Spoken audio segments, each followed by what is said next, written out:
Hello to everybody. I know it's been a while since I posted a video. It's actually been 2 months since I posted a video. Isn't that crazy? My last video was in July, and now it is October. Time flies, sure doesn't it? Well, it does. It's been a while since I've done anything, and yeah. But anyways, so I decided to get back on the ball, start posting videos on YouTube again, and I decided, heck, it's Halloween season. It's the spookiest month of the year, so why not cover something spooky? I've always been about videos on this channel. I haven't died. For most of the Let's Plays back in May, it was the old gaming reviews in June, and in July it was whatever I was talking about. I forgot now. So I decided I'm going to talk about some spooky gaming stuff. So I decided, what should I cover? Well, I decided the most well-known video game urban legend in the world, the one everybody knows. It's been talked about by dozens and dozens of people, from the angry video game nerd, the scare feeder. Polybius, or Polybius, I call it Polybius. Anyways, so that's what I'm going to cover today. I'm going to be talking about the enduring mystery of Polybius. Polybius, I'm going to call it Polybius. Anyways, so let's begin. This is the enduring mystery of Polybius. Now, according to the legend, in 1981 in the city of Portland, Oregon, a video game was released into a small subsection of arcades.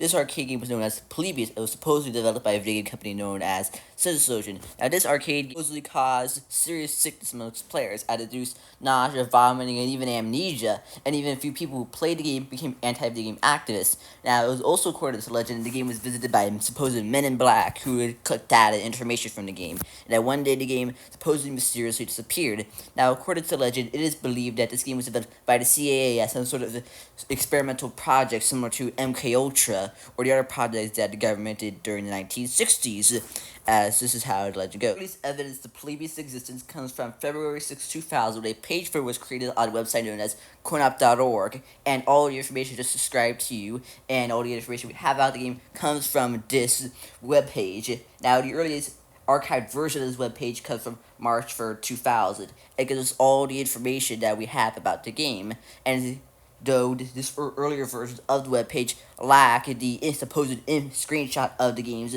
title screen.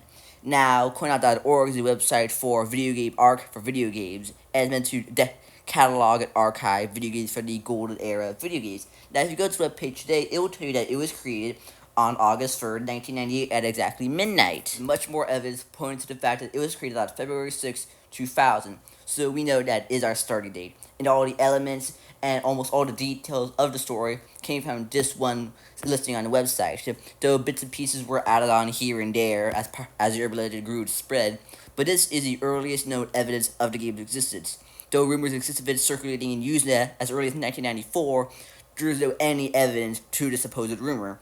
Now, the urban legend of Polybius would become widespread until about 3 years later, as during these first 3 years, it wasn't really that well known in the public conscience. It was brought to the public conscience in September of 2003 when it was included in an issue of GamePro magazine, issue 180, which was one of the largest video game magazines at the time. Many people during this time still got their information from video game magazines, and this introduced a whole lot more people to the game and its urban legend. This is what brought it to the cultural eye and made it well known in the public conscience, and is why most people know about it today, as it was featured in a section known as Secrets and Lies, which debunked or confirmed video game urban legends, such as the Atari Pit one, or that tank was used as a army simulation, which are both true urban legends. Now, even though there isn't much actual information back at the supposed story of Polybius, it still said that it was inconclusive, which means it could be true or cannot be true, but most likely wasn't true.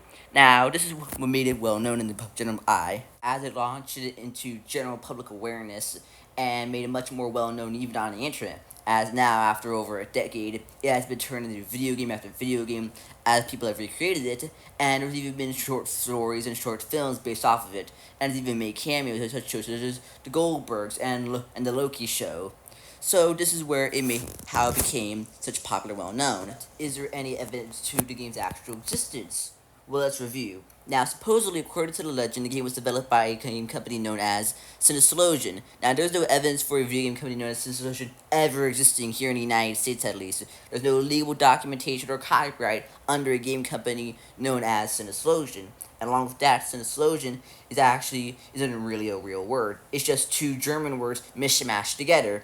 It's the German word for sense, which is sin, and German word for delete, lotion, mishmashed together. Though this isn't real proper German, so if it were to be a German speaker, it would be very unlikely that someone who is proficient in the language or is born and raised to it would make a sort of Frankenstein-like word that is a mishmash of two words. And along with that, your video game company Sense Delete is pretty on the nose, a bit too on the nose for a game that caused people amnesia and caused vomiting, nausea, along with a myriad of other sicknesses and ailments. It seems very strange that a game company was developing a game which they would most likely know would cause people to get sick, or even something that was created by the CIA, according to the urban legend. It seems very unlikely that they would actually name it something like that, because they wouldn't want it to be too on the nose.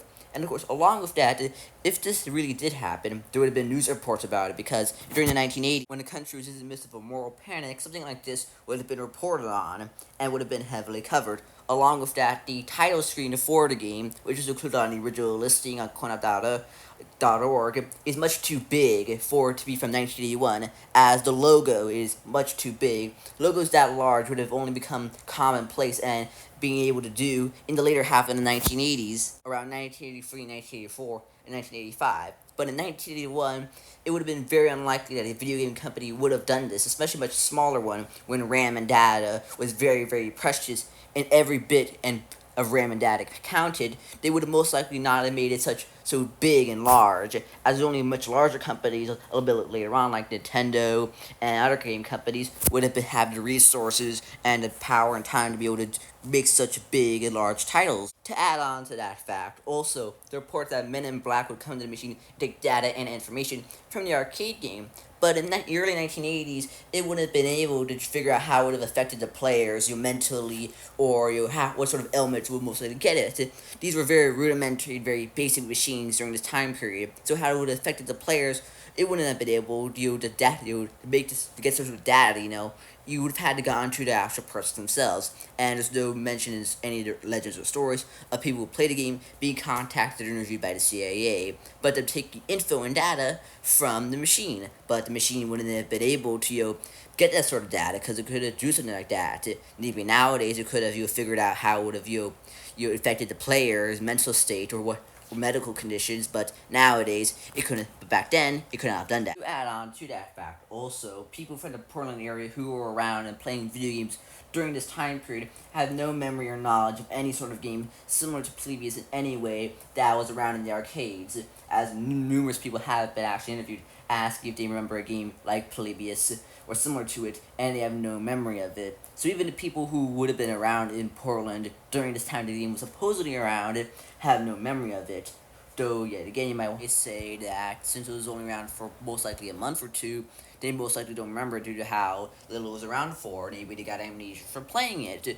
But all in all, there is no evidence of it ever existing. No legal evidence of a game of that ever being around, of a game company ever being around.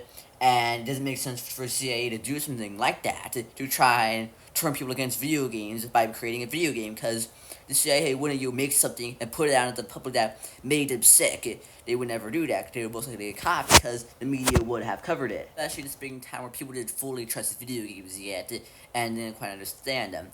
And this urban legend is either just our host or is in some way based in true reality, as during the early 1980s, video games were known to cause seizures, and even a few people died playing video games. One kid in the early 1980s who played the game Berserk died after getting a heart attack, as he had an unknown heart condition, which if he had put too much physical exertion would have caused his heart to stop. And though the game didn't actually cause death, it did also spawn the urban legend of self that the main antagonist of the game, Evil Otto, would kill you if you got a high score. And of course, also there was another kid who got a stomachache after playing Ashes for too long, but that was only because too many sodas. And of course, the flashing lights of arcade games such as Defender and even games like Pac-Man were known to cause seizures. Along with that, the FBI did raid numerous arcades in Portland, but only because they were discovered to be used as fronts for illegal gambling rings, as people who got the higher scores were paid money, and that the arcade games themselves were actually used as gambling machines of sorts as being rigged. But all in all, there exists no evidence in any sort of capacity that Polybius ever existed, and it was most likely just a hoax created to stir up drama and attention to get more people to come to the website, making this nothing more than a simple urban legend made to drum up attention for a website. So, friends, case closed.